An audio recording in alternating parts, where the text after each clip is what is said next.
नमस्कार दोस्तों। नवग्रह के प्रमुख देवता चंद्रमा को माता का सूचक और मन का कारक कहा गया है। लोगों की बेचैनी और शांति का कारण भी चंद्रमा ही है। कुंडली में चंद्रमा के अशुभ होने पर मन और माता पर प्रभाव पड़ता है। जाने कैसे चंद्र को बनाएं सुख और समृद्धि देने वाला। कैसे जाने कि चंद्रमा पीड़ित है? तो सबसे पहले देखिए, यदि कुंडली में चंद्रमा नीच राशि में तो नहीं है। चंद्रमा की नीच राशि वृश्चिक है। यदि कुंडली में चंद्रमा 8 नंबर राशि में तो नहीं है, अथवा चंद्रमा राहु शनि अथवा केतु के साथ या दृष्ट तो नहीं है। राहु या केतु के साथ होने से ग्रहण योग और शनि के साथ होने से विष दोष नामक अशुभ योगों का निर्माण होता है। इसके फलस्वरूप जातक मानसिक रूप से कमजोर, भावनाओं में बहकर गलत फैसले लेने लगता है, मानसिक बीमारियों से भी परेशान रह सकता है।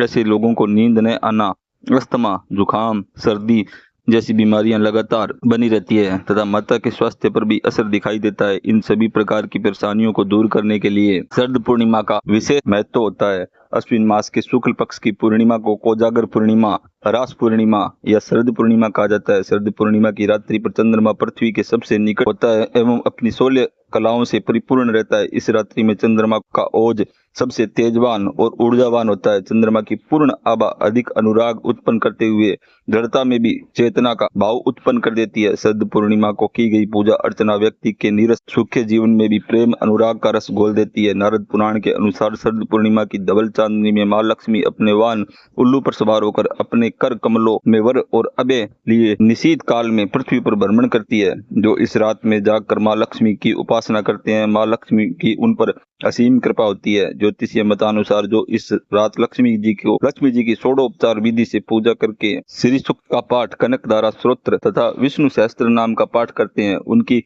कुंडली में धन योग नहीं भी होने पर माता उन्हें धन दाने से संपन्न कर देती है। विवाह के इच्छुक युवाओं को इस दिन रात्रि में भगवान रजनीश यानी चंद्रमा की पूजा अर्चना करनी चाहिए। शास्त्रों के अनुसार माता लक्ष्मी का जन्म शरद पूर्णिमा के दिन हुआ था, इसलिए देश के कई हिस्सों में शरद पूर्णिमा को लक्ष्मी जी का पूजन किया जाता है।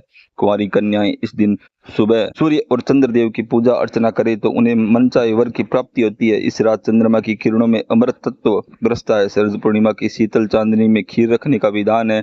खीर में मिश्रित दूध, चीनी और चावल के कारक भी चंद्रमा ही है, अतः इनमें चंद्रमा का प्रभाव सर्वाधिक रहता है। 3 से 4 घंटे तक खीर पर जब चंद्रमा की किरणें पड़ती है तो यही खीर अमृत तुल्य हो जाती है, जिसको प्रसाद रूप में ग्रहण करने से व्यक्ति वर्ष भर निरोग रहता है, उसका शरीर पुष्ट और कांतिवान हो जाता है। प्राकृतिक चिकित्सालयों में तो इस खीर का सेवन कुछ औषधियों में मिलाकर दमा रोगियों को भी कराया जाता है। यह खीर पित्तनाशक, शीतल, सात्विक होने के साथ ही वर्ष भर प्रसन्नता और आरोग्यता में सहायक सिद्ध होती है। शरद पूर्णिमा की रात्रि में चंद्रमा की तरफ एकटक निहारने से या सुई में धागा पिरोने से नेत्र ज्योति बढ़ती है। प्रत्येक व्यक्ति को कम से कम 1 घंटे तक शरद पूर्णिमा की धवल चांदनी में बैठकर चंद्रमा को देखना चाहिए। शास्त्रों के अनुसार लंकाधिपति रावण शरद पूर्णिमा की रात किरणों को दर्पण के माध्यम से अपनी नाभि पर ग्रहण करता था। मान्यता है कि इस प्रक्रिया से पुनः यौवन शक्ति प्राप्त होती है। प्रत्येक व्यक्ति को इस रात में कम से कम 30 मिनट तक चंद्रमा की शीतल चांदनी में बैठना चाहिए। चांदनी रात में 10 से मध्य रात्रि 12 बजे के बीच चंद्रमा अपनी पूर्ण आभा से परिपूर्ण होते हैं। इस समय चंद्रमा को अर्घ्य प्रदान करने से कुंडली में कमजोर चंद्रमा भी अच्छा परिणाम देने लगते हैं। इसी प्रकार धार्मिक और ज्योतिषीय जानकारी के लिए चैनल को लाइक और सब्सक्राइब करें। ओम नमः शिवाय।